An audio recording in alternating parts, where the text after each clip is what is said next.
Salut tout le monde, Valérie de Psychologie du cheval. Je mets mon petite étiquette pour cacher le nombre de personnes qui me regardent. C'est une petite passe-passe de Facebook, de dire « Là, t'en as 8 personnes. Là, il y a 100 personnes qui te regardent. Là, il y a 2 personnes qui... Ah, il y en a 3 qui viennent de partir. » C'est de la manipulation, mesdames et messieurs. Bienvenue en ce mardi soir 2 décembre. On est dans le sud du Québec, en Estrie, à 15 minutes du Vermont. Sur Google, écurie Psychologie du cheval. Je commence. Merci d'être là. Ceci va être en rediffusion aussi. Et je me donne 1 heure environ pour parler de la transformation du cheval, vraiment dans les faits, comment ça se fait. Et pour vrai, là, on pourrait presque remplacer le mot cheval par le mot humain et on aurait presque les mêmes choses parce qu'on va parler on va chiffrer ça. Donc, on va mettre des chiffres là-dessus. On va mettre des temps, des mois, des heures, des comportements. Et je vais vous expliquer qu'est-ce que je vis à toutes les semaines et à quoi ça ressemble de recevoir des appels pour le comportement. C'est la petite dragonne qui se promène. La petite chatte, elle a à peu près 6 mois en ce moment. Puis aujourd'hui, j'ai pris son rendez-vous pour se faire stériliser. Oh, petite chatte. Ça fait... d'abord, donc on va chiffrer ça. Nazdrovia, santé. Premièrement, on va chiffrer ça. Donc, je vais donner des détails. Évidemment, les techniques, vous ne les verrez pas ici. C'est trop étrange de montrer une technique, la moitié de la patente, l'autre moitié de la patente. Donc, sur Internet, je ne montre pas pour le moment les vraies techniques qui font que le cheval exprime son stress et passe de l'autre côté, nécessairement. Avant qu'on commence, on me pose des questions sur qui je suis. Qui suis-je? Qui-je? Qu'entends-je? Courge? Alors, je vais répondre à ça. Ça fait 8 ans que j'ai pas bu d'alcool. Ça, c'est du tonic, mais pas de gin. Parce que je pensais que j'ai commencé à faire de l'arthrite. Et ce n'était pas ça, c'était les sulfites et les sucres. Alors, j'ai arrêté de boire de l'alcool et évidemment, ma santé est extraordinaire, entre autres à cause de ça, mais pour d'autres choses. Je suis née à cette île. Je suis partie quand j'avais 6 ans. C'était pas mon choix. Et j'ai grandi à Ottawa-Gatineau. J'ai rapidement tombé en amour avec le hip-hop puis l'anglais. J'ai rapidement eu plein d'amis anglais. J'ai rapidement commencé à faire de la skateboard. La raison que ma skate est blanche, c'est que le grip tape, il allume dans le noir. Et c'est ma vieille skateboard de Tom Green qui a fait une board avec Birdhouse. Pour ceux qui connaissent Tom Green, c'est mon high school sweetheart. Et maintenant, il est à Ottawa, puis il y a des chevaux, puis il monte un âne. C'est très drôle. Non, c'est une mule. Et c'est ça c'est la vieille board qu'il m'a donnée, puis que j'ai encore parce que les autres ont snappé. Donc, je suis une ancienne Betty, pour ceux qui s'intéressent. Ensuite de ça, quand j'étais jeune, je voulais être Wonder Woman, très, très clairement, travailler avec un lasso puis avoir des longs cheveux bruns. Check.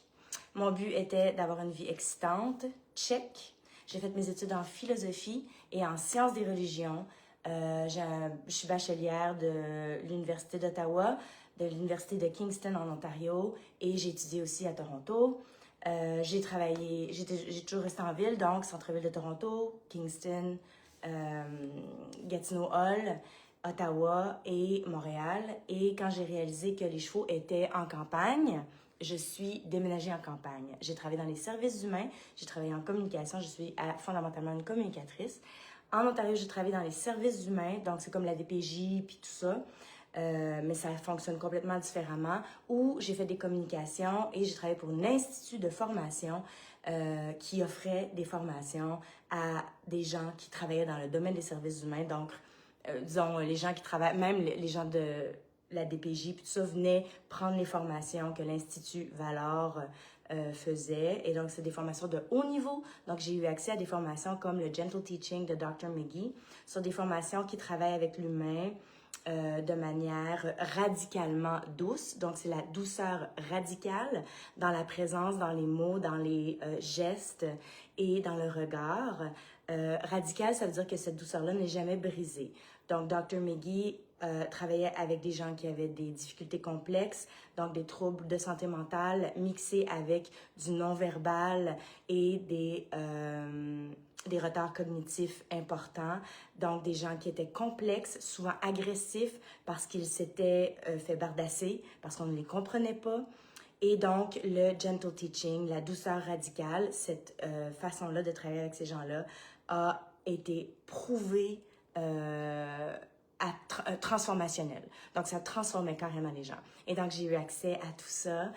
J'ai fait la valorisation des rôles sociaux de Wolf Wilsonberger en Pennsylvanie. Donc, l'Institut m'a envoyé en Pennsylvanie prendre cette formation-là parce que je créais des vidéos et des communications autour des formations qu'on offrait. Donc, le background était en services humains. Mon background était dans un intérêt de philosophie, de psychologie, de bien-être, de bienveillance. J'ai fait des formations du genre la Fondation Albatros à Montréal pour l'accompagnement aux mourants. La mort, très important, un thème, bref, très important. Ensuite de ça, lorsque je suis arrivée dans le monde des chevaux, j'avais 38 ans. C'était par le biais de la Fondation ECUS, où, comme directrice, sous la direction de la fondatrice Nathalie Boutin, shout-out Nathalie Nicole Boutin, on a monté un programme de thérapie facilité par les chevaux pour les jeunes victimes d'agressions sexuelles.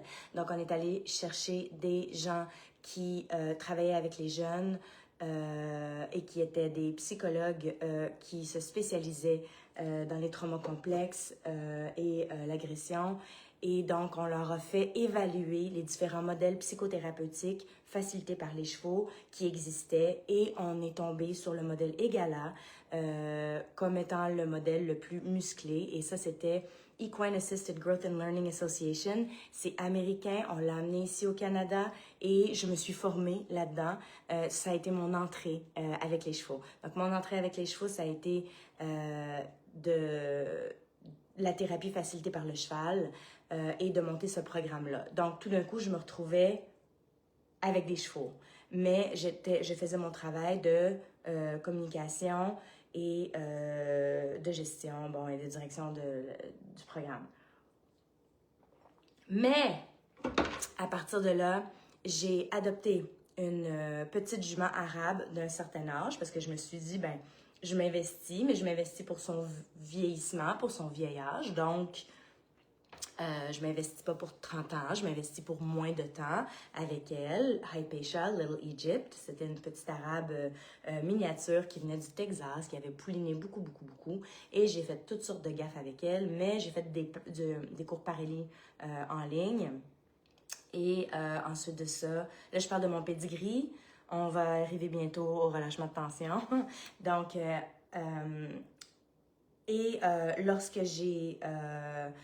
lorsque je travaillais dans ce domaine-là, donc, je me suis retrouvée en Ontario à chercher un endroit où mettre mon cheval et donc également un endroit pour moi où rester. Et là, j'ai loué une petite maison où, juste derrière, il y avait un champ avec 24 chevaux, pas travaillés, qui était comme le fermier, I guess, qu'il aimait ça avoir ça dans sa cour, 24 chevaux, toutes les couleurs, toutes les grandeurs. Et c'est là que j'ai rencontré Silver Bullet. Silver Bullet, qui est mon cheval plus vieux, d'ailleurs, que je trouve que son vieillissement est rough cette année. Silver Bullet, qui veut dire une balle d'argent, qui veut dire une solution simple à un problème complexe. Donc, une balle d'argent, c'est une solution simple à un problème complexe. C'est une Silver Bullet qu'on appelle. Mais c'est également une balle qui tue, hein? Et il a fait des courses régionales de Selkie. Et donc, un nom de course, le Silver Bullet. Ensuite de ça, quand je me suis retrouvée dans ce champ-là, je faisais mon 9 à 5, puis après ça, je prenais tous les instants de ma vie dans ce champ-là. Et là, j'ai décidé de tout lâcher, tout lâcher. et je suis allée me former aux États-Unis auprès d'une femme, rider volante, qui parlait des traumas chez les chevaux, qui parlait du reset du système nerveux, qui parlait de flight, fight, freeze, fawn, et qui parlait de la compréhension radicale qu'on doit avoir envers eux. Mais elle était tributaire et disciple de Parélie. Merci pour les cœurs! On s'en vient sur le relâchement de tension. C'est parce qu'il y a beaucoup de gens qui m'ont posé la question. Qui es-tu? D'où viens-tu? Qui est-il? D'où vient-il? J'ai 50 ans, je suis en périménopause, man. Mais c'est nice. Je me suis pognée une médecin qui se spécialise dans la ménopause. Et c'est un service spécial, ça s'appelle Coral, C-O-R-A-L. Je le recommande grandement avant que les hormones drop, puis que ça aille pas bien, puis que ça soit pas cool. Il y a tout un suivi en ligne, ça dure 6 mois, on paye par mois, c'est extraordinaire. Et tout va super bien. Alors, j'ai 50 ans et à 40 ans, j'ai tout lâché pour aller me former aux États-Unis. Donc, moi, quand je fais les choses, si vous l'avez pas remarqué, je suis une idée fixe, je suis une intense et je n'arrête pas jusqu'à ce que je le comprenne. Et la compréhension vient aussi par l'enseignement. Donc, dans la pyramide d'intégration d'informations, dans la pyramide d'apprentissage de l'humain, il y a lire, voir, pratiquer, puis tout haut de la pyramide, pour la maîtrise, eh bien, il y a l'enseignement. Parce que quand on l'enseigne, on doit trouver, on se bute à la compréhension de l'autre. Je suis très, très, très, très fière de dire que Psychologie du cheval compte maintenant des élèves en Pologne, en Suisse, en Belgique, en France, au Québec et aux États-Unis pour Horse Dash Psychology, où j'ai fait un petit cours qui ne porte que sur un thème spécifique, mais c'est un thème sur lequel quelqu'un pourrait faire une carrière complète parce que c'est un thème, une technique qui est absolument extraordinaire et qui change tout. Donc, là, on commence à rentrer en jeu. La raison que vous me voyez autant fired up ce soir, puis autant comme c'est que je me sens un petit peu gangster parce que je me sens un peu gangster. C'est ça. Imitation is the strongest flattery.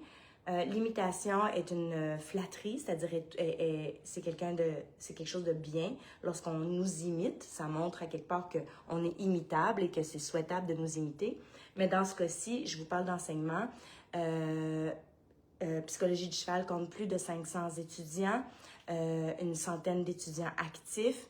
Et pour être clair, là, le travail de concision qu'il y a derrière, le travail d'explication et de concision qu'il y a derrière, ça, c'est mon dada. Donc, de me retrouver devant la littérature d'éthologie, et d'avoir à dire, mais qu'est-ce qu'on fait sur le terrain? Donc, par rapport à mes certifications, parce que je me rends compte que j'en parle pas souvent et que c'est un peu troublant parce que les gens se disent, mais t'es qui, toi, pour dire ça? Donc, je suis qui pour dire ça? Certifié EGALA. Ensuite de ça, certifié Center for Excellence Equine Psychology. Avec distinction, ça a l'air, là. Niveau 3. Ensuite, attestation. Ça, c'est ma certification en éthologie qui est la plus musclée, donc qui est de niveau universitaire, donnée par Marine Cassoret, qui est ici au Québec, qui est la seule éthologue docteur en éthologie ici au Québec, parce qu'il n'y a pas de doctorat en éthologie ici au Québec. Donc, c'est l'attestation de l'IFCA, de l'ASCA. Et c'est ça. Alors, c'est un programme d'intervention en comportement équin reconnu par Cheval Québec. Et c'est ça. Donc, il n'y a pas encore de... Mais les livres donnent des concepts qui sont ultra intangibles. Quand on arrive devant notre guidoune, là, puis qu'il se passe des affaires qu'on n'en revient pas, on n'a pas nécessairement le geste pour répondre ou on n'a pas le... Ben, à ce moment-là, qu'est-ce qu'on fait, tu sais? Et juste pour clarifier, juste pour être clair, là, je veux que vous compreniez que le monde équestre est en train vraiment d'opérer un shift là, qui est fulgurant. À la au grand désarroi de ma mère, shout out à ma mère, je vous rappelle, c'est pas de l'alcool, je bois pas. C'est du tonic, c'est juste festif. Alors, au grand désarroi de ma mère, je suis ultra vendue anglo. Je passe beaucoup de temps aux États-Unis, j'écoute que des trucs anglais. Donc, aux États-Unis, on parle de trauma-informed horsemanship, puis au Canada anglais aussi, on parle de trauma-informed horsemanship, c'est-à-dire le horsemanship qui est informé par le trauma. On parle d'entraînement qui est fear-free, c'est-à-dire sans peur. C'est même une certification qu'on peut avoir, qu'on est fear-free, c'est-à-dire qu'on entraîne sans peur. On parle d'une reconnaissance, il y a maintenant une reconnaissance du seuil, du threshold, hein? Threshold, on en parle tout le temps. Et donc, je suis lourdement, fortement influencée de tout ça. Ceci dit, donc, psychologieducheval.com, c'est ce qu'on vous amène. Ceci dit, on va parler des relâchements aujourd'hui, puis je vais vous donner une carte, là. C'est une carte des possibilités et c'est des choses qu'on connaît même pas. C'est des choses c'est-à-dire que c'est des choses qui ne sont pas vivantes dans nos pratiques équestres. Et là, je ne condamne pas, je veux simplement dire ceci. Mon arrière-grand-mère, la femme de Castule-Bouchard, c'était quoi son nom à elle? En tout cas, mais lui s'appelait Castule-Bouchard. Mais mon arrière-grand-mère, la femme de Castule-Bouchard, je suis certaine qu'elle était très bonne avec les enfants. La preuve, il y a quelque chose qui s'est traduit comme étant, sain. Je suis sûre qu'elle était très bonne avec les enfants. Elle faisait comme elle pouvait. Elle s'est mariée à 14 ans. Mais devant une complexité, devant des difficultés, devant des troubles émotifs, devant des espèces de débalancements, devant certains retards de cognition, par exemple, devant certains, un enfant aveugle, ils étaient mis en institution, hein, parfois, parce que c'était comme, ils les voyaient comme étant pas aptes mentalement, mais ils étaient juste aveugles. Je veux dire, c'est des choses comme ça, là. Donc, on élevait les enfants comme on pouvait. Maintenant, on a la psychologie infantile. On sait que à cet âge-là, ils pensent comme ça, à cet âge-là, ils pensent comme ça, on adapte. On sait que l'enfant, on doit lui donner des choix. Il doit sentir qu'il y a un pouvoir. Dire oui, dire non, même si c'est deux choix que toi, tu as choisis, là, il sent qu'il y a un pouvoir à l'intérieur de ça. Donc, on est complètement ailleurs. Mais c'est la même chose avec le horsemanship. Le horsemanship, tel qu'il est présentement, OK? Puis je sais là, qu'il y a de la douceur, là, Ryan Rose, John Lyons, Warwick Schiller. Warwick Schiller, c'est un trauma-informed horseman. C'est pas pareil. Lui, il est à une autre étape. Mais il y a une plus grande reconnaissance du seuil psychologique. Je sais qu'il y a de la douceur, il y a des belles choses qui se font, OK? Absolument, là, je ne condamne pas, je dis pas que c'est pas ça. Mais il y a une révolution qui est en train de se faire, entre autres avec HorseSpeak et en Allemagne, qui va encore plus loin. Qui va encore plus loin, puis ça va plus vite, puis c'est de ça qu'il va être question ce soir. Donc, je veux simplement qu'on garde en tête que, c'est drôle, je remarque quand j'enseigne,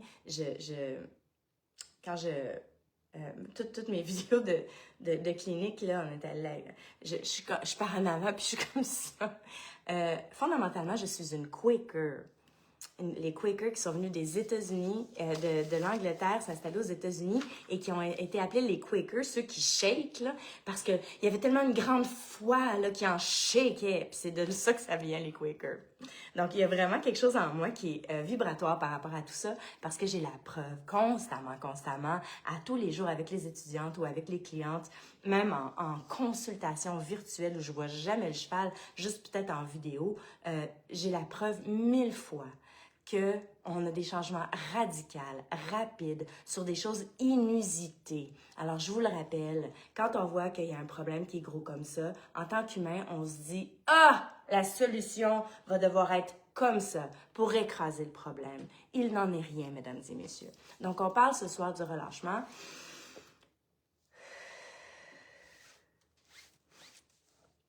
Je vous ai dit qu'un des thèmes de ma vie personnelle, puisque là, je vous ai déballé mon sac, là, je me sens vraiment gangster.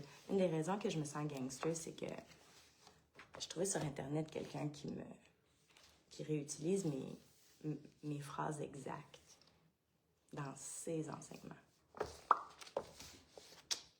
Nous autres, les Américains, on est gangsters, hein? Je sais pas si vous le savez, là, mais...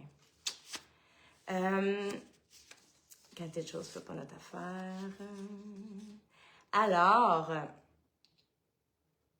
le relâchement. Je vous parlais de mes choses personnelles aussi.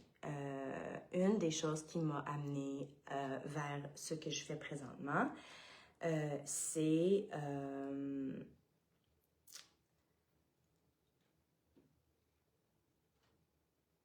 des choses que j'ai vécues qui m'ont amené des sentiments d'impuissance énormes. Des sentiments d'impuissance qui m'ont hanté. Vous savez, là, quand on voit des choses horribles se passer autour de nous, mais qu'on ne peut rien faire, qu'on a les mains liées, on ne peut rien faire. Donc, le sentiment d'impuissance, c'est quelque chose qui détruit. Et c'est quelque chose qui m'a amené à la méditation. Donc, moi, je dis, ça m'a amené le cul sur le coussin. L'impuissance m'a fait grandir, m'a fait poser des questions sur la souffrance, m'a fait poser la question sur qu'est-ce que c'est que réellement l'aide. Et je vais vous partager quelque chose rapidement parce que j'ai respiré en faisant ça avant qu'on se parle. Et en fait, quand je vais parler des relâchements, c'est également informé de tout ça. Donc, vous voyez en arrière, je révèle une autre chose. Donc, ma pratique spirituelle, c'est le chamanisme. Et évidemment, ayant une fibre académique, étant très enclin à aller vers les livres ou vers les traditions bien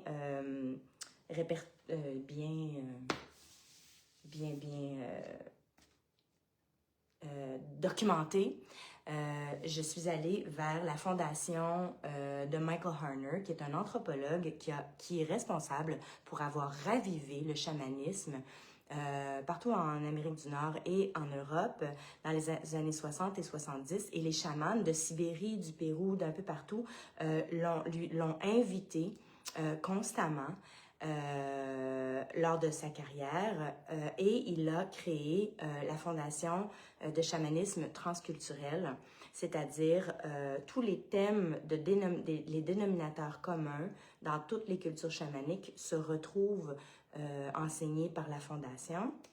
Et donc, c'est très sérieux, mais en même temps, c'est pas sérieux. Mais c'est une spiritualité dont on est souverain. Ce n'est pas une spiritualité où il faut écouter quelqu'un d'autre. C'est une spiritualité qu'on peut pratiquer nous-mêmes. Donc, les voyages chamaniques dans le monde d'en bas, le monde d'en haut, le monde du milieu. Et tout ça pour dire que ma pratique de méditation bouddhiste s'est transformée ensuite en pratique chamanique, où là, mes ressentis se sont ouverts, un certain degré de clairvoyance, clairsentience, clairaudience, un certain degré. Et je reste par contre toujours avec un œil d'intervenante en comportement, mais les années, évidemment, les heures et les heures d'observation qu'on peut faire là, chez les chevaux, eh ben, nous amènent un ressenti carrément. Fait que des fois, c'est carrément ça qui va ouvrir le canal ou vice-versa. Le canal est déjà ouvert, puis ensuite, on va voir. Si je te dis de regarder le nombre de clignements d'œil, puis que maintenant, tu sais regarder le nombre de clignements d'œil pour savoir ce que ça veut dire, parce qu'on devient comme des agents du FBI qui sont capables de détecter vraiment tous les mensonges, puis toutes les motivations, puis tous les niveaux de stress des gens lors des interrogatoires. Et en plus de l'idée les interrogatoires pour amener la personne donc dans la persuasion vers ce qu'on souhaite avoir. Donc, tout ça fait en sorte que lorsque je vous parle de relâchement du stress, je vous parle de ce que nous, on va faire vivre au cheval.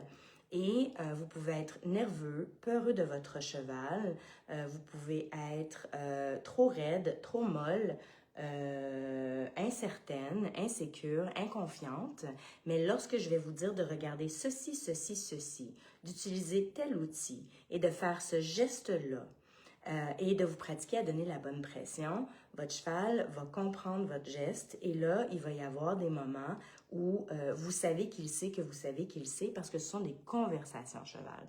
Donc, réellement, nous avons une liste de conversations cheval sur les sujets qui les intéressent eux, parce qu'on va régler ces sujets-là pour faire basculer le système nerveux et ensuite le cheval est à nous. Je vais chiffrer ceci tout de suite, d'accord? Je vais chiffrer ceci. Oui, alors vous pouvez être nerveux, agressif, peureux, peu importe, là. Trop raide, trop mou, trop pas assez présent.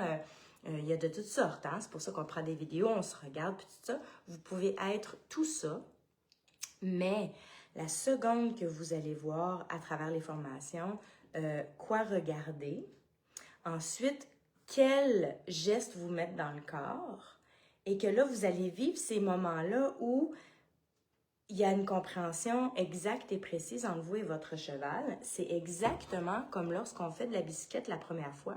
Pas que je m'en rappelle, mais j'imagine, là. Ah, c'est parce que tu vois ça dans les films. C'est pour ça. On a tellement de mémoire qu'on pense que c'est peut-être nous autres. Ben, pas que c'est nous, là, mais je veux dire, tellement de... Merci, ça m'encourage. Je me sens comme si je me parlais toute seule ici, là. Mélanie, Carole, Christine, Jean. Bienvenue, bienvenue. Alors, bon, je me parle tout seul, c'est pas peu différent que d'habitude. Donc, la bicyclette.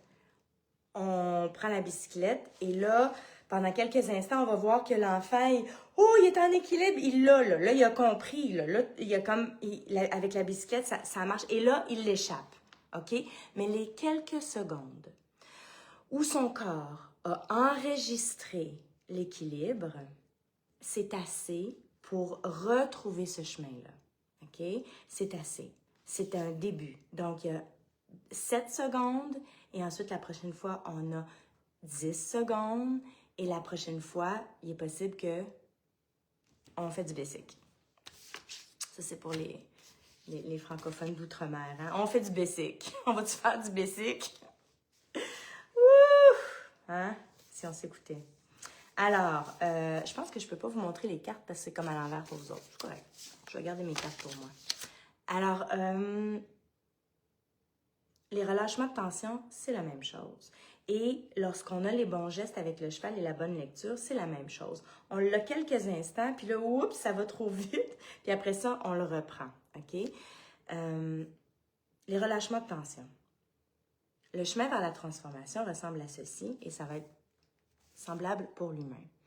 Donc, pour ce qui est de pourquoi le cheval est en état de stress, pourquoi le cheval accumule les stress, c'est une autre conversation.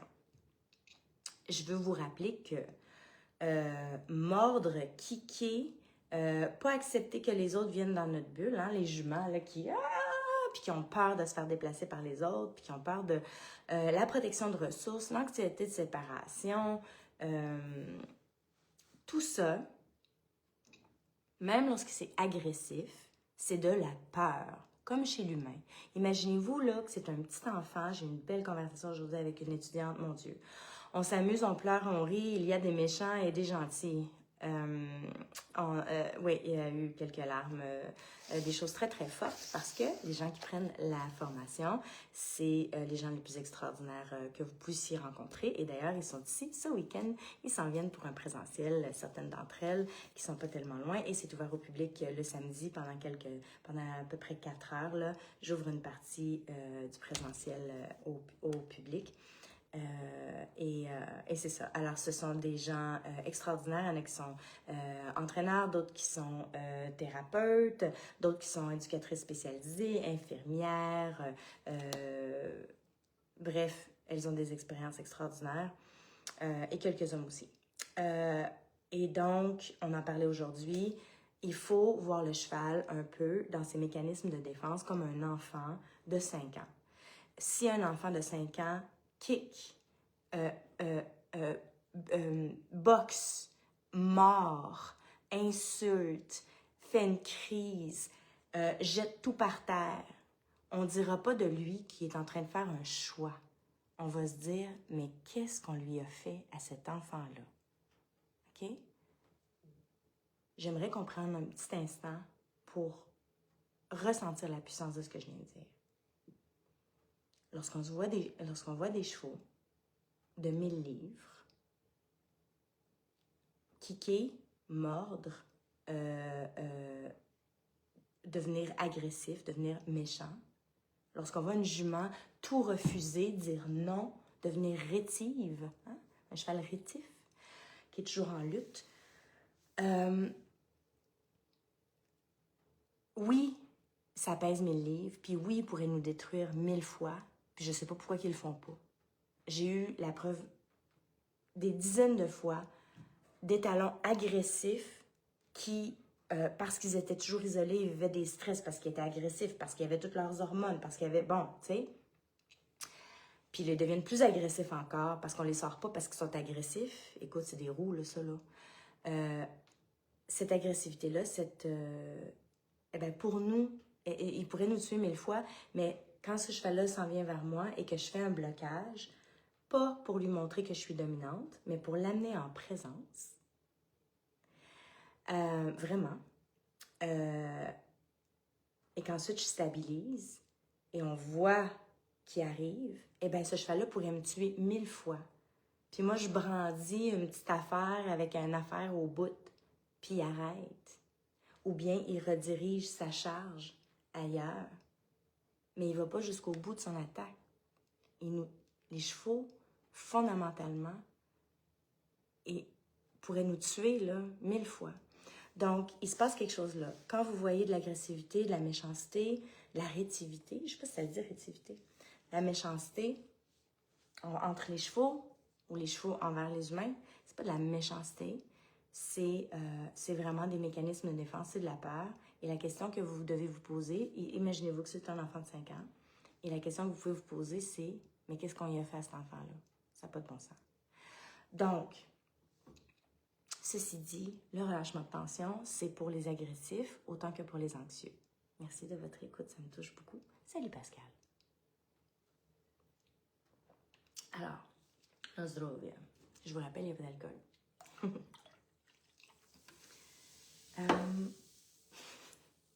Je suis couchée à cette heure-là. Mais je suis levée à 4 heures, par exemple.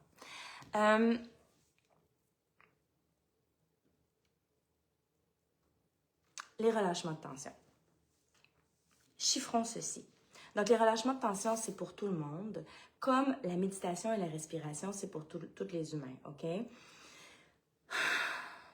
La meilleure chose qu'on peut faire quand on est nerveux, c'est de respirer. Il y a des méthodes de respiration. J'ai une amie qui l'enseigne.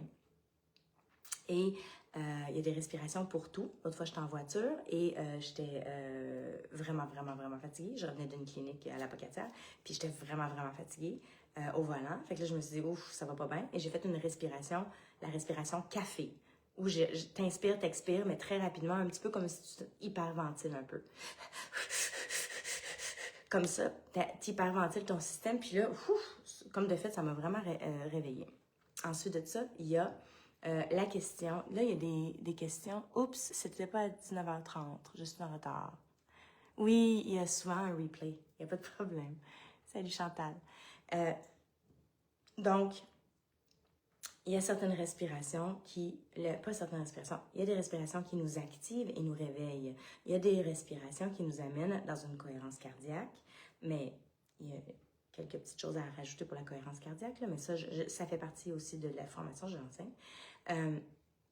Et donc, même pour l'humain, la respiration, c'est la porte la plus rapide vers le changement physionomique, vers la relaxation. Point final. Donc, évidemment, il y a les pilules, il y a l'exercice, il y a toutes sortes de choses, mais dans le moment, les papillons montent, le cœur se serre un petit peu, ou le ventre serre un petit peu, ou bien on sent une tension, il y a une espèce d'état d'alerte qui s'installe, mais nous, on est des prédateurs, donc on ne s'imagine pas qu'on est en danger, là. C'est que mentalement, on pense qu'on ne l'est pas, mais c'est carrément comme ça qu'on va parler de traumatisme. Irene Lyon, c'est une Canadienne qui fait un travail extraordinaire sur les relâchements de trauma chez les humains. Donc, je la suis et elle est... Elle a un programme de 21 jours où là, on fait des relâchements et c'est physique. C'est physique qu'il faut relâcher. Okay? C'est pas juste dans notre tête. Ah, je sais bien, je devrais laisser faire. Tu sais, puis là, tu t'inquiètes pour des choses. Tu dis, ben non, ça va être correct. Tu essaies de te vendre l'idée que ça va être correct. C'est dans le corps. Il faut exorciser tout ça. Donc, le cheval, on va lui faire exorciser Carrément. J'ai commencé à dire le mot exorciser parce que pour moi, c'est carrément comme ça. C'est vraiment, ça pète, puis ça explose, puis après, il y a le relâchement. Mais pas n'importe comment. Alors, je ne vais pas parler de la technique, mais je vais parler du principe transformatoire, donc comment le cheval se transforme. Si on est pour chiffrer ça, donc, premièrement, le cheval, c'est sûr qu'il faut qu'il y ait des bonnes conditions de vie. S'il n'y a pas accès à mastiquer au moins 18 heures par jour, parce que c'est un besoin de mastication et non pas un besoin de nourriture, là, le fait de... S'il n'y a pas accès à marcher, lui, le cheval, là, comme nous d'ailleurs, toute la journée, on va vivre des petites choses. Le téléphone sonne, wow! Des petites choses, puis toute la journée, il faut faire... puis se lever, puis il y a un petit relâchement qui doit avoir lieu. Le cheval, c'est la même chose, puis c'est quelques pas. OK? Souvent, c'est quelques pas. Donc, s'il n'y a pas accès à s'il n'y a pas sa locomotion naturelle, OK? S'il est en boxe, même... Moi, j'ai remarqué, je vais mettre mon pied à terre, puis je vais le dire, là, avec tout ce que j'ai pu voir, j'ai remarqué que 2 heures, c'est le maximum qu'un cheval veut être dans un box. Même les chevaux les plus fins, même ceux qui sont heureux d'être ensemble, puis qui sont... C'est vraiment... 2 heures, là, puis c'est comme, bon, c'était cool, on y va. Puis c'est comme, ils ont besoin de voir non seulement ça, mais, j'entrerai pas là-dedans, c'est trop de détails, mais c'est trop fascinant en tout cas, parce que, évidemment, tout repose sur l'observation. Donc, si ces besoins fondamentaux sont comblés, il y a des endroits pour se gratter, il y a des amis, pas juste à côté, mais vraiment proches, ils peuvent même se toucher, nourriture, bon, une bonne santé et tout et tout. Déjà là, ça, le stress, on vient d'enlever une grosse couche. Mais il est possible que le cheval ait plein de stress accumulé. Puis des fois, le stress accumulé, là, c'est un cheval qui est seul dans son coin comme ça, puis lui, il s'en fout, puis voyons, il s'en fout. Je vous le dis, là, pensez-y comme si c'était un enfant de 4 ans ou 5 ans. Si tu vois un enfant de 4 ans, 5 ans dans la cour d'école, puis lui, il est tout le temps tout seul dans son coin là-bas. Oh, oui, mais lui, tu sais, il est indépendant, il s'en fout. Tu vas dire, voyons, ça se peut pas, là. C'est pas normal, là, qu'un enfant, là, se retire autant que ça. Il y a une peur à quelque part, il y a un inconfort à quelque part, ça va pas. OK? Donc, même chose pour un cheval qui est tout le temps en train de parler de ressources, puis c'est mon foin. Il y a du foin tous les jours, tout le temps. Puis, ça marche pas, tu sais? Donc, juste faire attention à cette affaire-là là, en fait, il faut faire plus d'anthropomorphisme. Je vais vous dire, il faut faire plus d'anthropomorphisme, mais du bon anthropomorphisme. Vous voyez, si on voit un cheval qui est dans un coin comme ça, on va dire, bah, lui, il s'en fout, il n'a pas besoin de personne, puis il est indépendant de toute façon. Mais imaginez, au point de vue psychologique humain, un enfant dans un coin tout le temps. Je veux dire, on dirait jamais, lui, il s'en fout, il a 5 ans, mais il est fou indépendant, il se fout de tout le monde. Tu sais? Donc, en fait, il faut faire plus d'anthropomorphisme parce qu'ils ont les mêmes émotions que nous. Mais c'est que même avec les humains, on a une super mauvaise compréhension de la psychologie humaine. Une personne qui est colérique, là, c'est pas parce qu'elle est comme ça, elle va pas bien. Peut-être qu'elle va pas bien depuis toujours, mais c'est juste son tempérament, elle, quand ça va pas bien, ça va vers la colère, tandis que l'autre, ça va vers l'enfermement, tandis que l'autre, ça va vers la nervosité puis qui arrête pas de parler. Mais je veux dire, c'est de la une bonne compréhension de la psychologie humaine et absolument qu'on peut le transférer chez le cheval. Le cheval fait de l'évitement, comme nous, on fait de l'évitement toute la journée. Il fait de la fuite, il fait de la lutte. Il peut rentrer en fuite mentale, en pétrification. Il peut avoir le syndrome de Stockholm. Comme nous, on peut avoir, comme l'humain a le syndrome de Stockholm, dans le cas d'identification avec l'agresseur. Alors, et le trauma chez le cheval se crée jamais lorsque le cheval est en liberté et peut faire ses mécanismes de défense. Le trauma se passe quand on le tient en laisse et qu'on l'empêche de lutter, de fuir et de se ressortir de la situation. Le trauma, il est là.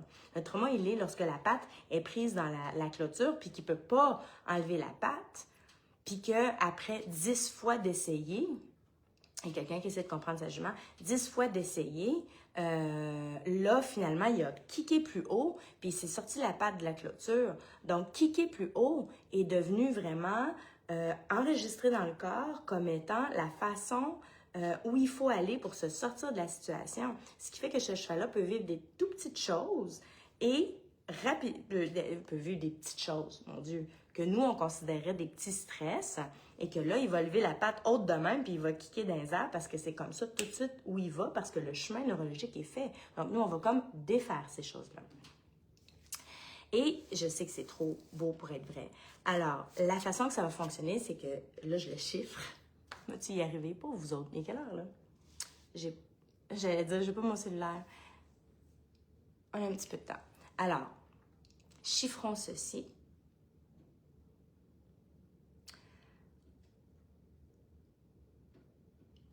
Si ses besoins sont remplis, là, je parle. Je vais le rencontrer, je vais évaluer c'est quoi son intérêt envers l'humain, c'est quoi son niveau d'intérêt envers l'humain, quelle réputation l'humain a auprès de lui. Est-ce que c'est comme « Ah, oh, sainte, pas lui, pas elle. Oh, encore quelque chose. Ça va trop vite. » C'est difficile, ça va trop vite. C'est jamais comme je veux. J'ai jamais d'expression. Ou bien, ah, l'humain, tu sais, puis let's go. Donc, je vais juger du niveau d'intérêt du cheval envers l'humain. On va parler des fois d'amertume, hein, le cheval qui devient amer. Là, par exemple, on a bien capté la patente. Sour, on dit qu'il est sûr. Il est sûr. Sour. On va dire qu'il est body sour aussi. Au lieu de l'anxiété de séparation, en anglais, on va dire body sour. C'est très drôle. Ensuite, je vais vérifier son degré de curiosité. Est-ce qu'il a un intérêt à la nouveauté? Là, je ne vais pas mettre des nouveautés extraordinaires, là, ça va être des petites choses, mais c'est quoi son niveau de... est-ce qu'il peut aller dans l'aspect d'intérêt et de curiosité assez rapidement? Ensuite de ça, je vais... et il y a des chevaux qui... je veux dire, ça va pas, là. Tu sais, les études montrent que le cheval peut avoir une vision positive de la vie ou une vision négative de la vie. Straight up. C'est-à-dire que le cheval, il peut arriver à quelque part puis se dire, écoute, il se passe jamais rien de bon, il se passe jamais rien de le fun, fait que ça me... il y a même plus l'élan naturel de fouiller, d'explorer, de regarder. Donc, l'exploration, le comportement appétant qu'on appelle, c'est le comportement de recherche. C'est un comportement relié en quelque sorte à la recherche des ressources, donc à la nourriture aussi, mais c'est connexe. Donc, des fois, c'est pour vraiment... Parce qu'il faut tout le temps s'imaginer, ouais, mais quand ils sont en nature, comment ça se passe? Ouais, mais quand ils sont en gang, en nature, comment ça se passe? Puis je vous dis pas parce que la nature, c'est extraordinaire, puis la domestication, non. Mais ça donne une idée de comment les chevaux choisissent de vivre leur vie. Alors, par exemple, un troupeau, une bande dans la nature, c'est peut-être 4 à 7, 8 chevaux. 4 à 8 chevaux, maximum. C'est comme un bande, c'est comme un clan, tu sais. Donc, c'est pas 12 dans un troupeau, tout à fait. Mais il y en a peut-être 2, 3 bandes, 2, 3 clans qui se connaissent, puis de temps en temps, ils se ramassent en gang. Puis là, on va dire que c'est le troupeau, mais c'est juste la façon que les éthologues le nomment. Donc là, quand on regarde comment les chevaux font les choses, comment ils se choisissent dans la nature et quels sont leurs comportements naturels, eh bien là, on peut transposer puis on peut dire, OK, ouais, ma domestication, là, c'est pas ça partout, là, fait qu'on peut ajuster puis on peut comprendre un petit peu plus qu'est-ce qu'ils font. Ensuite de ça, je vais vérifier. Donc, le cheval peut carrément arriver à quelque part, puis à cause de ses expériences de vie passée, puis toutes ses expériences, il peut arriver dans une certaine situation, puis il fouille pas, il regarde pas, il se passe jamais rien d'intéressant. Fait que il va pas vers l'extérieur avec intérêt. En anglais, on va dire « Don't knock the curiosity out of the horse ». Les vieux disaient ça, les vieux horsemen disaient ça. Il dit « Faut pas comme battre la curiosité du cheval ». C'est-à-dire comme dès que le cheval fafouille, regarde quelque chose, on l'empêche. Tu sais, ça, c'est quelque chose qu'on veut vous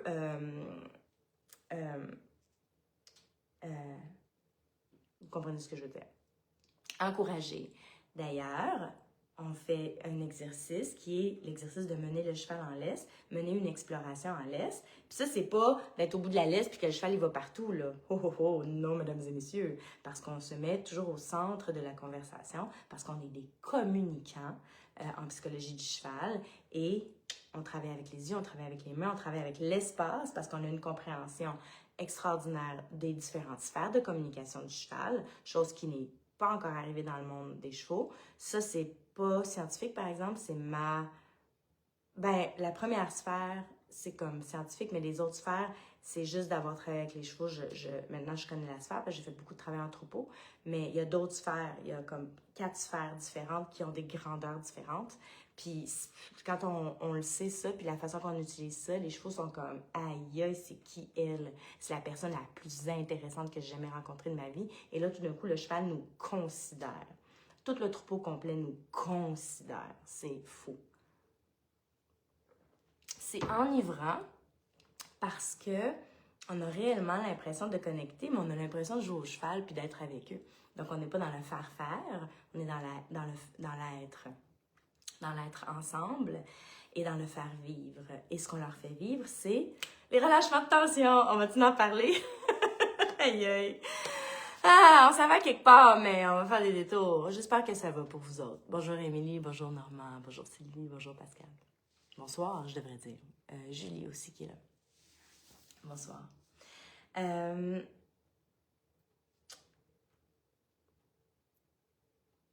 Les relâchements, donc, on va faire des...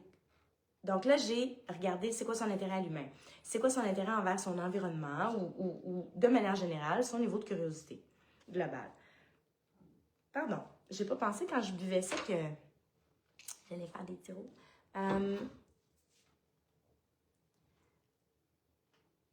Et là, à partir de là, on va trouver notre porte d'accès. Ça, c'est comme une séance. Donc, on veut se rendre intéressant à ses yeux et on veut le faire parler et on veut l'engager. Donc, c'est pas comme le travail en liberté, connecte avec moi, non, reste connecté, non, reste connecté. C'est absolument pas comme ça. C'est moi, je reste connecté, puis à un moment donné, le cheval est comme, ah, ouais. Puis là, tu lui donnes des sujets qui sont les sujets qui l'intéressent, comme l'environnement, l'observation, toutes sortes d'affaires. Mais ça va loin, là, je veux dire. Puis il y a des mises en mouvement, il y a toutes sortes d'affaires. Les relâchements, ce que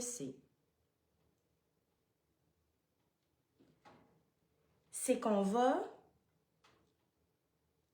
d'abord parler des sujets cheval, l'environnement, toutes sortes de choses. Cheval, on va lui faire toutes sortes de simagrées, toutes sortes de... Il y a des choses spécifiques. Les chevaux, ils pointent le nez vers le corps de l'autre à des endroits spécifiques. Ils regardent les choses de manière spécifique, puis ils expirent à des moments spécifiques pour s'envoyer des messages. Ils vont renifler. Donc ça, shout out à Nevada, la jument Mustang, qui m'a appris ça via sa mère, Shauna, et que j'ai commencé à faire. Je vais pas vous raconter l'histoire, mais en tout cas, bref, c'est une Mustang, fait qu'elle, elle a vraiment la photo de l'hélicoptère quand ils ont ramassé au Nevada le troupeau dans lequel la jument était. Maintenant, elle est au Québec. Puis, sa propriétaire me disait que de temps en temps, elle part, puis elle allait plus loin dans le paddock que les autres chevaux. Elle allait sur le bord de la forêt, elle utilisait le paddock différemment que les autres chevaux. Puis, à un moment donné, elle s'est pointée là, puis là, elle s'est mis le nez dans le vent, puis là, les naseaux ont ouvert, puis elle a pris l'information qui venait d'un bord. OK? Mais nous, nos chevaux ne font pas ça parce que ils sont dans leur paddock, sont habitués de toujours avoir été dans des paddocks, ils sont pas dans des environnements où est-ce qu'ils ont à se poser, est-ce qu'on s'en va 8 km par là ou on s'en va 10 km par là? Ils n'ont jamais à se poser ces questions-là. OK? Ils connaissent le périphérie de leur paddock, puis peu importe où est-ce qu'ils sont, les stimuli du vent leur arrivent. Mais ils n'ont pas un choix à faire. On va-tu à droite ou on va à gauche? Qu'est-ce que tu en penses? Tu sais, y a-tu les amis là-bas ou y a-tu un problème là-bas? Mais Nevada, elle avait encore ça dans la tête. Imaginez comment c'est fort, là. Imaginez comment c'est fort. En fait, c'est moi qui en ai déduit ça à cause de son comportement. J'en ai déduit que, parce que je regarde des tonnes et des tonnes de footage, de vidéos de chevaux du Nevada. Il y a Madame Karen, je sais pas trop, là, qui prend toutes ces vidéos-là. C'est malade, là.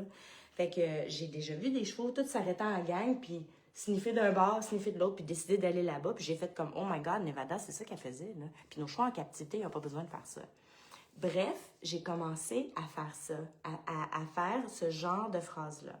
Et ça, c'est très, très soft. Mais la façon que le cheval embarque, ils en font quasiment pitié. Parce que là, tu te rends compte que c'est vraiment des sujets là, qui sont ultra intéressants pour eux. Donc là, tout d'un coup, je me rends très intéressante. Et là, on connecte. Et là commence le déballement de la patente. Fait que ça va être toutes sortes de phrases comme ça, cheval, où est-ce que là, on s'amuse comme des folles, on est comme des chevaux, carrément. Et je dis à mes étudiantes, toujours, psychologieducheval.com, allez-y, prenez la formation, ayez aucune hésitation. Avec le temps, vu qu'il y a eu plus d'étudiants, puis tout ça, puis que la formation, ça fait quelques années que ça roule, j'ai baissé le prix, ça vaut la peine, je n'ai aucune gêne à le dire. Ce que je vis avec les étudiantes le confirme constamment. Et là, on va commencer à embarquer vraiment dans nous, on va tester le cheval. Donc, le problème du stress, c'est le problème des 4 peurs, OK? La peur des objets, des environnements, des sensations ou des situations. Et là, je vais tester le cheval sur tout ça.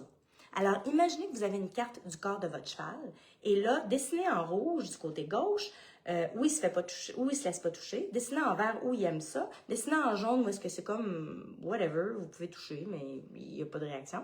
Ensuite de ça, la même chose mais l'autre bord du cheval. Après ça, dessinez son paddock. Dessinez l'écurie, dessinez le manège, puis là, dessinez tous les endroits où c'est rouge pour lui, c'est comme il est pas bien. C'est jaune pour lui, il commence à être pas bien, puis où est-ce que c'est vert, il veut juste être là. Fait que le manège, la porte du manège, c'est même pas vert, c'est jaune. Dans le fond, il se tient là, mais il est juste vert quand il est comme dans son paddock. Puis, tu sais, whatever. Vous comprenez ce que je veux dire? Là, vous êtes en train d'écrire toutes les limites de votre cheval, OK? C'est comme ça les relâchements de tension parce qu'on va utiliser le stress pour débloquer le stress. Donc, parce qu'il n'y a pas d'apprentissage. Bref, j'entrerai pas là-dedans. Vous savez les années d'enseignement que ça a pris pour être capable de faire des longues histoires complexes, très, très courtes? Je peux-tu vous dire? Des années. Des années et des centaines d'étudiantes qui me disaient « OK, hein? Comme ça! » Puis là, je suis comme « Oh oui, je peux-tu l'utiliser? Celle-là, c'est une bonne phrase! » Donc, c'est vraiment des échanges qui nous amènent dans une richesse et de complexifier les choses extrêmement complexes qu'on ramène. C'est ça la beauté, qu'on ramène dans des choses très, très, très simples. Où là, on peut faire les liens avec tout. Donc là, tu as mappé toutes les limites de ton cheval. Premièrement, je vais te dire que ta carte est déjà pas bonne. Je te le dis, je mets mon pied à terre. Avant, je le disais pas. Je marchais sur des œufs. Je me disais, ils vont le savoir quand ils vont prendre le cours. Mais là, je vais vous le dire. Quand le cheval, toi, tu as le cheval, tu penses qu'il commence à être stressé. OK? Tu es comme, il commence à être stressé à peu près, là, je te donne un exemple. Il commence à être stressé à peu près à 8 mètres de l'écurie. Ben, moi, je peux te garantir que par rapport aux signaux de stress et aux états psychologiques et les signaux de stress, je peux te garantir que quand on dit que là, il commence à être stressé, en fait, il est déjà dans son stress. Fait que ça, c'est la leçon numéro 1. On apprend à lire les signaux, là. Ça, c'est comme quand tu parles à quelqu'un, puis qu'à un moment donné, la personne, elle commence à cligner des yeux beaucoup. Bon, là, ça prend, c'est sûr, pour détecter les vrais signaux, ça prend son baseline. C'est-à-dire qu'il y a des gens qui clignent beaucoup en partant, des gens qui, d'ailleurs, les femmes clignent beaucoup plus que les hommes. J'ai mieux comme ça. Puis, mais bref, quand on connaît les signaux minimes de stress, là, tu referais ta carte puis tu dirais, ouais, selon tes signaux de stress, le stress commence plus là. Fait que là, tu aurais plus de rouge puis tu aurais plus de jaune. C'est ça qui est plate. Mais au moins, tu aurais la vérité sur le stress de ton cheval par rapport à ça. Et donc, là, tu as mappé ton cheval. Et là, ce qu'on va faire pour les relâchements, c'est qu'on va aller licher les limites de stress. Mais si on ne prend pas la limite qui est la plus petite, ça ne marchera pas. Donc, c'est là où, je vous le dis, en vérité, je vous le dis, aïe, aïe, c'est dans mon cerveau, hein? c'est comme ça.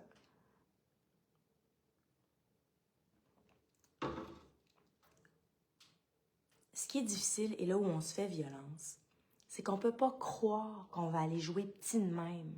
Hey, avec les chevaux, là, on les attache par la face, puis on leur whip le cul pour qu'ils bougent. Puis là, ben, le trot, les amis, là, c'est un mouvement relié à la fuite. Le trot, c'est une énergie de fuite. Le galop, c'est une énergie de fuite. Puis nous autres, on est comme, ben voyons. Puis en termes de communication cheval, là, en way, tasse-toi, c'est comme, va-t'en, faut s'en aller, c'est la fuite, il est comme, il y a des étapes avant que le cheval puisse aller dans le trot et que ce ne soit pas associé à la fuite. OK? Fait que, on est dans un autre registre, là. On regarde avec un œil. Écoute, c'est pas que je condamne, là. C'est pas que je pointe du doigt, puis c'est grave, qu'est-ce qu'on fait? Voyons donc! C'est pas mon registre, là, vous le savez. C'est pas de la condamnation. C'est juste qu'on revient en arrière et qu'on porte un regard sur le cheval qui est réellement pas commun, les amis. Réellement pas commun. Vraiment pas commun. Un regard qui est informé de la reconnaissance du stress et du trauma, du système nerveux, de la neurologie et de la formation de la mémoire, formation des souvenirs, mais aussi de la communication interespèce. En tout cas, ça en passe des affaires. Psychologieducheval.com. Allez-y, inscrivez-vous. C'est le temps. Demain n'existe pas. Demain n'a jamais existé. Alors, c'est aujourd'hui qu'il faut s'inscrire. Je suis emballée parce que je sens que vous comprenez. Bref, je sens que vous allez être capable de mettre ça ensemble. Donc là où on se fait violence, c'est que c'est difficile de s'imaginer qu'on va en faire si peu. Et qu'en faisant si peu, ce qui va arriver, c'est qu'on va aller au début de sa limite. Mais là, on a des gestes spécifiques. Je ne vous déballe pas le sac au complet, mais je vous explique. Puis après ça, je vais chiffrer ça, combien de sessions ça va prendre. Et là, on va aller juste au début de sa limite.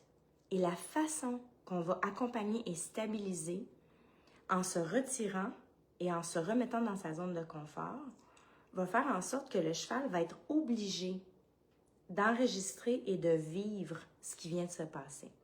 Donc, on n'est pas comme accessoires. On est vraiment comme des grands chevals leaders qui savent exactement qu'est-ce qui va se passer. Et non seulement ça, mais si on prend le principe, comme je parlais tout à l'heure, de mettre de la pression, juste pour décortiquer ça, là. Parce qu'on dit tout le temps avec le cheval que s'il ne comprend pas, ben ça veut dire qu'on n'a pas décortiqué assez. Ça veut dire qu'il faut que tu décortiques plus tes étapes, tu es allé trop loin dans tes étapes. C'est pas que le cheval ne comprend pas.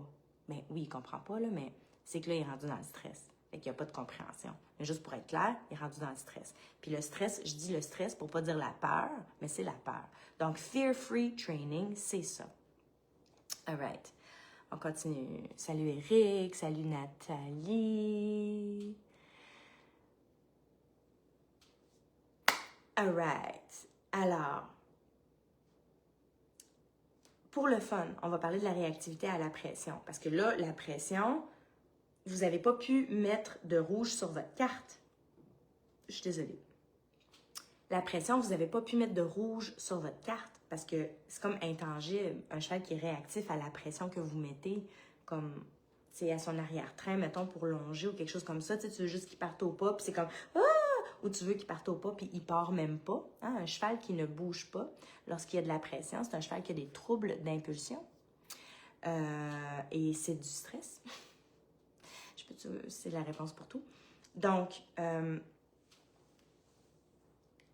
imaginez que vous l'avez en laisse et que vous mettez de la pression et qu'il y a une réactivité à la pression. Ce qu'il faut s'imaginer, c'est enlève des étapes, enlève des couches, enlève des couches, enlève des couches, enlève des couches, enlève des couches, enlève des couches. Dans son strict minimum. Là, le cheval est attaché par le visage. Il est dans un round pen. donc pas dans son paddock. Il n'y a pas de nourriture autour. Psychologiquement, pour le cheval, il est comme, pourquoi qu'on est ici, il n'y a rien à manger?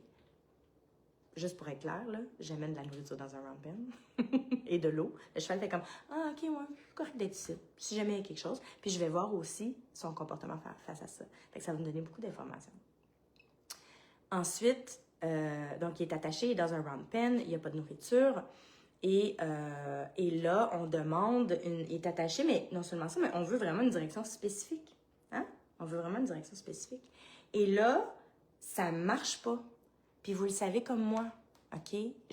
Vous le savez comme moi, ça va être des mois, des semaines, des années. Combien de temps que ça va prendre avant que vous mettiez un petit peu de pression puis qu'il soit comme, ah, OK, le pas. Ah, OK, le trop. Puis que ces transitions d'allure soient parfaites, super belles. Combien de temps? Qui réussit ça de même? Ça dépend du cheval, évidemment, là. En Amérique du Nord, on est quand même choyé. On a nos quarter horse qui peuvent être des chevaux très, très, très simples et souvent très faciles. Mais combien de temps pour juste avoir ça? Un cheval qui répond doucement à la pression. Ah, OK, oui, on rentre dans un pas. Je suis pas fâchée. C'est correct, je panique pas. Je m'inquiète pas tant de la pression. Puis après ça, ah, on veut un trot. Ah, OK, je vais trotter. OK. C'est OK, je trotte pas équilibré, mais ça va venir, tu sais. Au lieu de faire de la fuite mentale, puis toutes ces affaires-là, puis il regarde à l'extérieur de la fuite mentale. Quand le cheval, il regarde pas, il regarde carrément l'opposé de... mais c'est pas de la fuite mentale, c'est de la fuite physique, mais je veux dire, mentalement, il est pas là. Combien de temps? Combien de temps? Qu'on va fouetter à terre, en arrière des fesses d'un cheval, dans un round pen, pour qu'il module ses allures, puis qu'il prenne la pression comme il faut. Puis c'est quoi son expérience pendant ce temps-là, lui? Pensez-y. Alors, qu'est-ce qu'on va faire? On va y aller complètement. On va tellement décortiquer. Je vous ai déjà donné la réponse, mes chers amis. Je vous ai dit qu'on va y aller tellement petit que ça va être niaiseux. Est-ce que le cheval... Comment le cheval vit la pression lorsque il est dans son environnement? On ne lui dit pas où aller, à droite, à gauche, comme ci, comme ça. Et qu'on est très loin, parce que le plus loin, le plus sécuritaire que c'est, la zone de fuite du cheval, c'est 10 pieds. Là, juste pour être clair, là, je vous dis rien. Tout ça, là, c'est du vent à comparer à la formation. Il y en a qui disent, ouais, mais là, j'ai plein d'affaires. C'est rien, les amis. Si vous saviez à quel point c'est rien. Tu sais, quand on est dans un troupeau de 10, 15 chevaux, puis je fais par exprès, hein. Donc, je fais par exprès pour diverger. Donc, on va aller tellement décortiquer, tout petit pour faire vivre la pression au cheval. Tout petit pour dire, qu'est-ce que tu penses de ça? OK. Qu'est-ce que tu penses de... Oh, j'étais pas sûre! Là, t'arrêtes, puis quand t'arrêtes, ça fait... Parce que le cheval, il n'a pas perdu la boule. Comprenez-vous? Il n'a pas perdu la boule parce que c'est tellement des petites bouchées. Et ces petites bouchées-là, pour nous, on ne peut pas s'imaginer qu'on a fait une séance. On ne peut pas s'imaginer qu'on a fait quelque chose avec le cheval. On ne peut pas s'imaginer qu'on va avoir des résultats. Mais on en a. Et ça, c'est comment le cheval va donc, je vais vous expliquer le système nerveux, mais c'est comme ça que le cheval va relâcher par rapport à ça. Et tout ce que je vous dis là, c'est du vent en comparé à aux enseignements des formations que vous allez trouver niveau 1, niveau 2, niveau 3. C'est rien. J'ai rien dévoilé. C'est du vent. Imaginez-vous que vous êtes dans un troupeau. Tu sais comment que ça va vite des fois? Imaginez-vous que vous êtes dans un troupeau de 10 individus, là, mettons. Là. Mettons, on va dire 5. Et vous êtes avec 5 chevaux.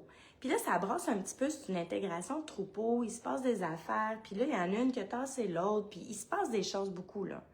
Puis vous êtes une variable parce que vous savez exactement quoi faire, puis vous savez comment bloquer pour ramener la relaxation, vous savez comment, tu sais, tout ça, stabiliser tout le monde parce que vous êtes le grand cheval. C'est pas une affaire de dominance, là, je vous le dis, si on rentre là-dedans, le cheval, il nous sent puis on pue. La dominance, ça pue pour le cheval, OK? Il nous goûte, le cheval. Quand on arrive dans sa périphérie, il nous goûte. Il goûte notre aura. Si t'es plein de culpabilité quand tu vas voir ton cheval, je viens pas te voir assez souvent, tu pues la culpabilité. Laisse-la dans ton char, dis-le, je me sens coupable, je trouve ça plate, je suis pas assez bonne, bon, OK, je l'ai dit, là, je vais avoir du fun avec mon cheval. Fait que la dominance ne mène à rien avec le cheval, il n'y a rien de bon. Le regard qu'il nous renvoie, c'est un regard de peur, surtout quand on reconnaît. Donc, tu es avec 5 chevaux comme ça, tu as fait ta blocage, tu as fait ta stabilisation, ça baisse, ça fait ça des temps. Après ça, tu sors du troupeau. Et les étudiants, je vous le dis, là, c'est au point où les... Tu sais, la plupart du temps, quand on est avec eux, puis que ça brasse, puis qu'il se passe plein d'affaires, ça va vite. On est comme, oh mon Dieu, oh mon Dieu, oh mon Dieu, j'ai fait ça. Tu sais, ça va très vite. Mais nous, on est capable de vous dire, mais au début, lui a fait telle conversation-là avec lui, et après ça, lui a fait telle conversation-là avec elle, puis après ça, elle a fait telle conversation, puis à un moment donné, il a même pointé la fesse pour lui dire, là, je passe, puis je veux pas que tu me kicks, parce que les chevaux font ça, quand ils se passent, ils se regardent, puis ils se regardent des boutons spécifiques pour dire, là, je passe à côté de toi, je te dis, tu sais, je regarde ta fesse, kick pas. Il y a des millions de signaux comme ça qu'ils vont faire. Et les étudiantes vont remarquer tout ça. Tout ça. OK? Ça va loin, là. C'est d'une finesse, là. Tu as l'impression d'être dans la tête. Et ça va jusqu'au point où je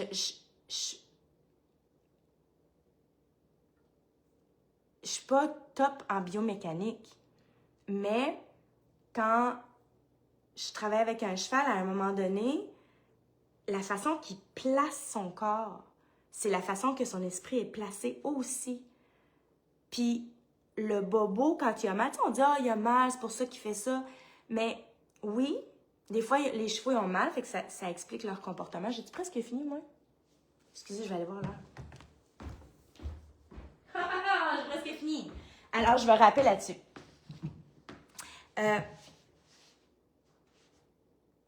Donc, le cheval, ce qu'il faut qu'il vive, c'est du stress, carrément. Je m'en vais le stresser. Je cherche les sujets qui le stressent, carrément.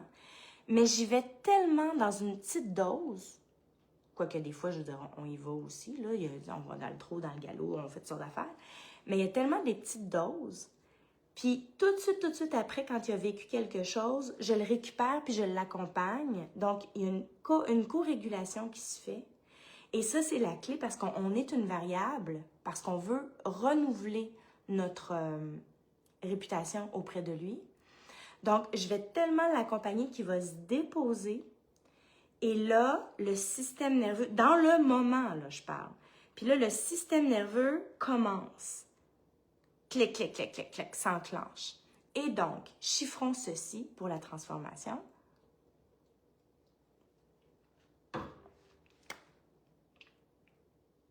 Mettons à raison de 3 séances par semaine, 2 à 3 séances par semaine, que vous allez pouvoir faire vous-même là, avec votre cheval. Vous pouvez faire une séance aussi, c'est pas grave, là. C'est pas des longues séances, là, c'est très court.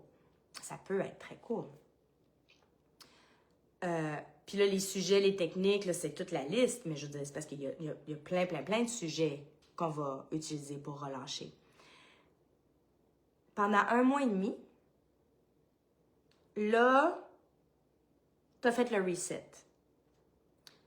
Dès la première semaine de la première séance, tu vas avoir des résultats.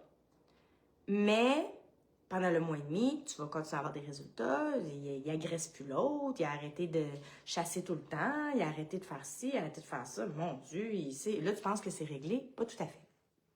Parce que le système nerveux doit se déposer encore plus. Puis ça j'ai trouvé, selon mon expérience, que ça prend comme entre 3 et 9 mois pour les cas lourds, mettons, c'est 9 mois. Fait que je donne un exemple de ce qui est arrivé, mais je ne le travaille pas pendant 9 mois. C'est parce que, mettons, si tu es en burn-out ou tu es en dépression, puis que je te dis, OK, ben tu vas faire un protocole où est-ce que tu vas dormir comme ça, puis tu vas respirer comme ça, à tous les jours, puis tout ça. Puis tu vas le faire intensément pendant 1 mois et demi. Mais après 1 mois et demi, tout d'un coup, tu m'appelles puis tu me dis, mais là, à cette heure, je le fais tout seul, sans y penser. J'ai même plus besoin de le mettre dans mon horaire. Fait que là, ton cheval, il va dormir lui-même. Parce que le plus qu'il va rester présent à vivre et la limite de ce qu'il y a à vivre, le plus que son esprit reste présent puis qu'ensuite il se dépose, je viens de vivre quelque chose, moi. Mais je suis encore là, j'ai encore mon focus et j'ai vraiment été présent, j'ai vraiment été là, mais je suis allée comme au bout de ma limite, au seuil de ma limite. Plus qu'il va mieux dormir, plus qu'il dort bien, plus que quand il est là, il est tout là. Fait que son esprit se pose bien sur l'objet, puis il est pas comme tout de suite. Fait que là, sa limite s'agrandit un petit peu. Plus que sa limite s'agrandit, plus que sa limite s'agrandit, plus qu'il dort, plus qu'il dort, plus que sa limite s'agrandit, plus qu'il réfléchit mieux, plus que... Fait que là, il y a quelque chose d'enclenché, comprenez-vous? Et là, c'est là où vous diriez même, c'est drôle, je respire, même, j'ai pas besoin d'y penser, je le mets pas sur mon horaire, mais je respire régulièrement, je trouve que mon anxiété a diminué, puis tout ça, fait que les gens se transforment aussi, mais ça, c'est un collatéral. C'est certain. Et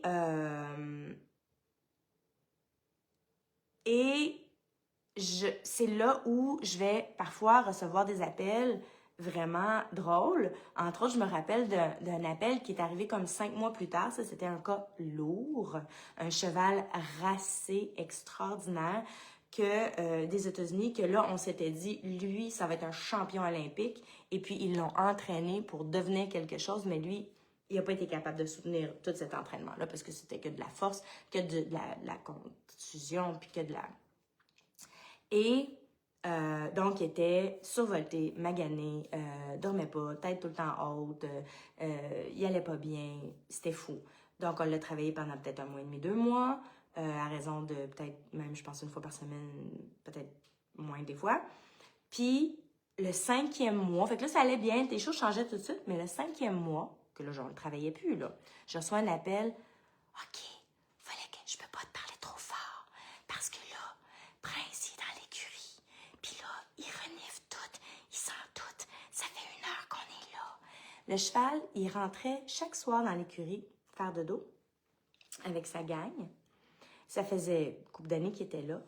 Puis là, le 5e mois, là, après tous les relâchements et tout ça, là, il arrive dans l'écurie, puis là, il est là, là. Là, il est là. Il est présent.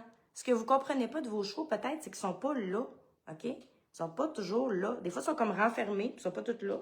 Puis des fois, ils sont comme... Ah! Puis là, on voit bien qu'ils sont pas là. Mais des fois, ils sont juste comme... Puis ils sont pas là. Ils sont sur le piton automatique. Puis là, il est rentré dans l'écurie, puis il a fait comme... Ah, ouais, ah, ouais. Ça m'intéresse. Puis elle, parce qu'elle est géniale, shout out Darlene, elle l'a laissé renifler. Hein? Don't knock the curiosity out of the horse. On ne frappe pas la curiosité du cheval. Quand le cheval démontre de la curiosité, on la laisse suivre son cours. Et là-dessus, je vous laisse. Merci infiniment pour votre écoute et d'être au rendez-vous.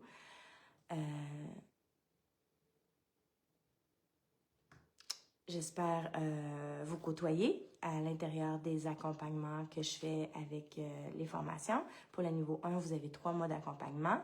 On se parle sur Messenger et quand vous avez des questions, vous avez accès à moi et on se fait des coachings visuels et vous êtes invités à tous les présentiels. Ce week-end, il y a un présentiel des étudiantes à l'écurie Psychologie du cheval, Google écurie Psychologie du cheval, et on ouvre le samedi de 11 à 4, quelque chose comme ça. On ouvre pour le public, donc c'est 80 $ si vous voulez vous inscrire. Ça se passe ici, ça va être extrêmement chaleureux et c'est la meilleure gang de cheval que tu peux pas t'imaginer. Les étudiantes commencent des fois à créer des liens et travailler entre elles, se parlent entre elles, vont visiter les chevaux de l'une et l'autre. C'est le plus beau réseau équestre au Québec. Je vais mettre mon pied à terre puis je vais le dire. C'est le plus beau et généreux et ouvert et vrai et authentique. Et il y a des gens qui connaissent tout, plein de choses. Shout out Equinat. Puis il y a des gens qui sont nouveaux dans le monde des chevaux. Puis il y a des gens qui sont entraîneurs. Puis il y a des gens qui sont vétérinaires. Puis il y a des gens qui sont amateurs demi-pension. Puis il y a des gens de toutes sortes. Mais c'est un réseau à connaître et si vous aviez des hésitations par rapport à la formation, ben je vous le dis, n'ayez aucune hésitation. De toute façon, vous serez remboursé dans les 30 premiers jours si c'est pas pour vous. Donc, on fait des coachings et votre cheval change, votre perception change et c'est une très grande aventure. Que je fasse ça avec vous. Merci.